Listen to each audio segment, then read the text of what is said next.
کرن بدلی رسولوں کی ہوتی رہی، چاند بدلی سے نکلا ہمارا نبی، خلق سے اولیاء، اولیاء سے رسول، اور رسولوں سے اعلیٰ ہمارا نبی۔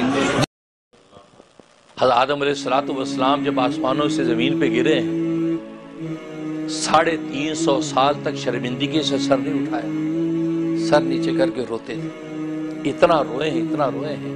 حدیث میں آتا ہے کہ اگر ساری کائنات انسانی کے آنسو جمع کیے جائیں تو حضرت داؤد علیہ السلام کی آنسوؤں کا 10واں حصہ نہیں بنتے ہیں۔ حضرت داؤد علیہ السلام جب مناجات کرتے تھے اللہ سے، اتنا روتے تھے، اتنا روتے تھے کہ جس کی کوئی نظیر نہیں۔ فرمایا کہ ساری کائنات انسانی جو قیامت تک روئے، ان کے آنسو اگر جمع کیے جائیں تو داؤد علیہ السلام کا 10واں حصہ نہیں بنتے۔ اور فرمایا کہ اگر داؤد علیہ السلام کے آنسو جمع کیے جائیں اور ساری کائنات انسانی کی بھی آنسو جمع کیا جائیں تو آدم علیہ السلام کے آنسوں کا 10واں حصہ نہیں بنتے، اتنا روئے۔ کس بات پہ؟ اس شرمندگی میں کہ اللہ نے مجھے جنت کی قربتیں دی، نعمت جنت کی عطا کی، اور میں نے ایک پھل پر حرص کی اور اس پھل پہ نگاہ رکھے اور نافرمانی کر کے اللہ کی قربتوں سے بود میں آ گرا۔ اس شرمندگی میں کہ اس اللہ نے اتنی عنایتیں کی اور میں نے یہ نالائقی کی، اس پر شرمندہ ہو کر رو رہے ہیں۔ 350 سال تک روئے۔ کہنا آسان ہے، ہم سے غلطی بھی ہو جائے تو پھر بھی اللہ سے منہ پھاڑ پھاڑ کے کہتا اللہ میں فلاں کام تو ہوا نہیں، آپ نے کہا تھا کہ آپ کے نبی نے کہا تھا یہ پڑھ کے کر لو تو دعا قبول ہوتی ہے، ہماری تو ہوئی نہیں، منہ پھاڑ پھاڑ۔ ہمارا تو وجود سراپا گناہ ہے، ہمارا تو منہ ہی نہیں کہ نگاہ اوپر اٹھائیں۔ وہ آدم اتنی سی بات پر، اس میں بھی ان کی اجتہادی، وہ بھی عشق اور مستی کے اندر کھا بیٹھے۔ ابلیس نے کہا تھا یہ پھل کھا لو تو ہمیشہ ہمیشہ اللہ کے قریب رہو گے۔ آج اگر آپ کو خبر دے دے، آپ کو جس سے محبت ہو، یار اگر یہ کام کر لو ہمیشہ محبوب کے پاس رہو گے، محبوب کی آغوش اور اس کا وصال، تو عاشق صادق کیا کرتا ہے؟ کہتا ہے یار کوئی جان جوکھم ڈال کے یہ کام کر لوں گا لیکن ہمیشہ محبوب کی آغوش میں رہوں، یہی چاہے گا۔ تو آدم علیہ السلام ابلیس شیطان کی اس دھوکے میں آ گئے کہ اچھا اگر یہ پھل کھا لیے تو ہمیشہ اللہ کے پاس رہوں۔ بس عشق و مستی کے اندر ایسی کیفیت طاری ہوگی، اس کیف و سرور کے اندر بھول ہی گئے کہ مجھے تو منع کیا کھانے سے، لہذا اس عشق و مستی کے اندر مدہوش ہو کر جا کر پھل کھا لیا۔ تبھی تو اللہ نے بھی ان کی برات کی، اللہ نے برات کی کہ آدم علیہ السلام جو پھل کھائی اپنے ارادے سے نہیں کھایا، اپنے ارادے سے نہیں کھایا۔ فلم نجد لہو عزما، کہ آدم نے پھل کھایا جو ہے، فلم نجد لہو عزما، ہم نے اس کے دل کو دیکھا تو اس پہ کوئی عزم اور ارادہ نہیں تھا کہ وہ پھل کھائے، اس پہ تو میری محبت، عشق اور وصال کی خبر سن کے ایسی مدہوشی تاری ہوئی کہ سب کچھ پھول کے اسے پھل کھایا۔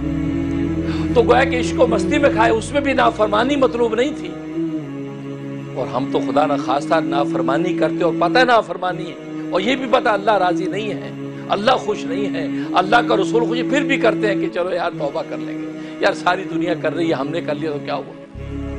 نہیں، یہ آپ کے لیے کوئی عذر نہیں ہے۔ تو خیر، تو آدم علیہ السلام اتنی سی جو ان سے لغزش ہوئی، اس پر 350 سال رو رہے ہیں اور آنسو بہ رہے ہیں، اور ان آنسوں سے نہریں نکل آئیں، پانی کی نہریں نکل آئیں۔ وہ جو پانی بہتا تو اس پانی کی برکت سے اللہ تبارک و تعالی نے آپ کے مسالے پیدا کیے ہیں، یہ جو آپ مسالے کھاتے ہیں، لونگ کھا رہے ہیں، کالی مرچ کھا رہے ہیں، آپ جو ہے پھل کھا رہے ہیں، یہ جتنے مسالے ہیں کھانوں کے، یہ سارے حضرت آدم علیہ السلام کے آنسوں سے پیدا ہوئے ہیں، کہ جہاں سے یہ پانی بہتا تھا وہیں پر اللہ تبارک و تعالی یہ مفید غذائیں پیدا کر رہے تھے، اور جو غذائیں آج کائنات کے اندر چل رہی تھی، اللہ نے اپنے اس توبہ کرنے والے اس پیغمبر کی، اس بندے کی گویا کہ آنسوں کی ایسی قدر کی ہے، ان آنسوں کو ضائع نہیں ہونے دیا، ان آنسوں سے اللہ تبارک و تعالی نے آپ کے کھانوں کے اندر لذت پیدا کرنے والے مسالے بنا دیے۔ تو 350 سال کے بعد سر اٹھایا ہے تو آسمان پہ لکھا دیکھا لا الہ الا اللہ محمد الرسول، تو دیکھ کر حیران ہو گئے کہ یار یہ اللہ نے اپنے نام کے ساتھ کسی شخصیت کا نام لکھا ہے، لگتا ہے یہ شخصیت کو معمولی نہیں ہے کہ جس نے جو اللہ کے نام کے ساتھ اس کا نام، اور درمیان میں واو کا بھی فاصلہ نہیں ہے، حالانکہ 2 سینٹنس الگ الگ ہیں۔ لا الہ الا اللہ اللہ کے سوا کوئی معبود نہیں، یہ ایک سینٹینس ہے۔ وہ محمد الرسول اللہ اور محمد اللہ کے رسول ہے، دوسرا سینٹینس ہے۔ اور جب سینٹینس بدلتا ہے تو واو آتا ہے نا، انگریزی میں اینڈ آتا ہے، اردو میں اور آتا ہے، عربی میں واو آتا ہے۔ اللہ تبارک و تعالیٰ نے یہ دو الگ سینٹینس ہیں، لیکن درمیان میں واو کا فاصلہ بھی گوارا نہیں کیا، اپنے نام کے ساتھ محمد کا نام لکھا۔ اس سے آپ اندازہ کریں کہ محمد صلی اللہ علیہ وسلم کوئی معمولی شخص نہیں۔ تو آدم نے سمجھ لیا کہ یہ کوئی معمولی شخص نہیں ہے، فوراً دعا کیا ہے میرے رب ذوالجلال یہ محمد صلی اللہ علیہ وسلم کے صدقے اور طفیل سے میری معافی قبول کر لے۔ سب سے پہلا وسیلہ دعا کا آدم علیہ السلام نے پیش کیا ہے۔ آج بہت سے نالائق کہتے ہیں وسیلہ دینا جائز نہیں ہے، وسیلہ شرک، اللہ سے ڈائریکٹ مانگو، ڈائریکٹ۔ کیا آدم علیہ السلام کو یہ سبق نہیں پڑھا تھا؟ انہوں نے جو نبیوں کے باپ بنے ان کو یہ سبق پتہ نہیں تھا کہ ڈائریکٹ اللہ سے مانگوں؟ محمد کا وسیلہ کیوں دوں؟ محمد صلی اللہ علیہ وسلم کو وسیلہ دے رہے ہیں، جبکہ ڈائریکٹ تو پہلے سے معافیاں مانگ رہے ہیں، اب وسیلہ دیا کہ محمد کے صدقے اور طفیل سے یا اللہ مجھے معاف کر دے۔ تو اللہ تبارک و تعالیٰ پوچھا آدم تجھے کیا معلوم یہ محمد کون ہے؟ کہا کہ مجھے پتا تو نہیں ہے، لیکن میں نے یہ کلمہ لکھا ہوا دیکھا ہے جس میں اب آپ کے نام کے ساتھ جب اس کا نام ہے تو میں سمجھ گیا کہ یہ کوئی برگزیدہ شخصیت ہے، کوئی آپ کی نظر میں بہت محبوب اور مقبول شخصیت ہے، اس لیے میں نے اس کا وسیلہ دے کر آپ سے دعا کی۔ اب اللہ تبارک و تعالیٰ فرما آدم تم نے بالکل ٹھیک کیا، یہ تیری اولاد کے اندر یہ سب سے برگزیدہ اور منتخب پیغمبر ہے، اور یہ تیری اولاد کے اندر خاتم الانبیاء ہے، اس پر نبوتوں کے سارے کمال ختم ہو گئے، وہ شخصیت ہے۔ اور فرمایا آدم اگر میں اس کو پیدا نہ کرتا تو تجھے بھی پیدا نہ کرتا، اگر میں محمد کو پیدا نہ کرتا تو آدم تجھے پیدا نہ کرتا۔ گویا کہ تجھے پیدا جو کیا اس لیے کہ میں نے محمد کو پیدا کرنا تھا۔ اس سے آپ اندازہ کریں کہ تخلیقی آدم ان کی وجہ تخلیق محمد صلی اللہ علیہ وسلم کی ذات عالی ہے، کیونکہ وہ نور محمدی جو سب سے پہلے کائنات کے اندر اللہ تبارک و تعالی نے پیدا کیا۔ اللہ نے جب کائنات کو پیدا کرنا چاہا تو سب سے پہلے کوئی چیز پیدا کی، وہ نور محمدی کو پیدا کیا، اور اس کے بعد اس نور محمدی کو تقسیم کرتے چلے گئے، اس سے کرسی بنا دی، اسی میں سے عرش بنا دیا، اسی میں سے ملائکہ بنا دیے، اسی میں ساتوں آسمان بنا دیے، اسی میں ساتوں زمین بنا دیے، اسی میں سے یہ پوری کائنات کا ذرہ ذرہ نور محمدی کو تقسیم کر کے بنتا چلا گیا، یہاں تک کہ نور محمدی کو پھر آدم علیہ السلام کے صلب کے اندر اللہ تبارک و تعالیٰ اتار دیا۔ اب یہ ان کی صلبوں سے یہ سلسلہ چلتا رہا۔ تو آپ کی ذات عالی کا مقام یہ کہ آدم علیہ السلام وسیلہ پیش کر کے جب یہ پیش کیا ہے تو اللہ تبارک و تعالی نے آدم علیہ السلام کو معاف کر دیا، کہا کہ بس یہ کہہ دو کہ ربنا ظلمنا انفسنا وَإِن لَّمْ تَغْفِرْ لَنَا وَتَرْحَمْنَا لَنَكُونَنَّ مِنَ الْخَاسِرِينَ۔ بس یہ کہنا تھا، اللہ تبارک و تعالی آدم و حوا کو معاف کر دیا۔ تو گئے کہ رسول اللہ اتنی بڑی گویا کہ وجہ تخلیق کائنات اور رسول اللہ کی ذات ہے، اللہ تبارک و تعالی ہمیں وہ ذات عطا فرما دی، انسانیت کو رسول اللہ عطا فرما دیے جو سارے نبیوں کے کمالات لے کے آئے۔ ہر نبی میں الگ الگ منفردن کمال موجود، ہر نبی با کمال، لیکن محمد صلی اللہ علیہ وسلم کے کمالات سارے کے سارے نبیوں کے کمالات کا مجموعہ۔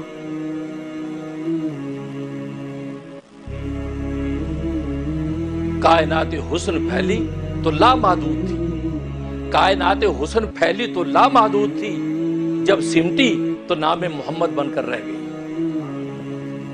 کائنات حسن پھیلا، کہیں آدم بن گیا، کہیں نوح بن گیا، کہیں شیس بن گیا، کہیں ادریس بن گیا، کہیں ابراہیم بن گیا، کہیں موسیٰ بن گیا، کہیں عیسیٰ بن گیا، کہیں شعیب بن گیا، کہیں ایوب بن گیا، کہیں جو یوسف بن گیا، کہیں یعقوب بن گیا، لیکن سارے کی ساری کائنات حسن سمٹی ہے تو محمد مصطفیٰ بن گیا۔ ساری کائنات سمٹی تو محمد مصطفیٰ بن گیا کہ محمد سے وفا تو نے تو ہم تیرے ہیں، یہ جہاں چیز ہے کیا لوح قلم تیرے ہیں۔ اس لیے کہ ساری کائنات کا حسن و جمال محمد کی شکل میں تمہیں نظر آتا ہے، یہ تمہیں دیا، اور یہ واحد نبی کریم صلی اللہ علیہ وسلم کی شخصیت ہے۔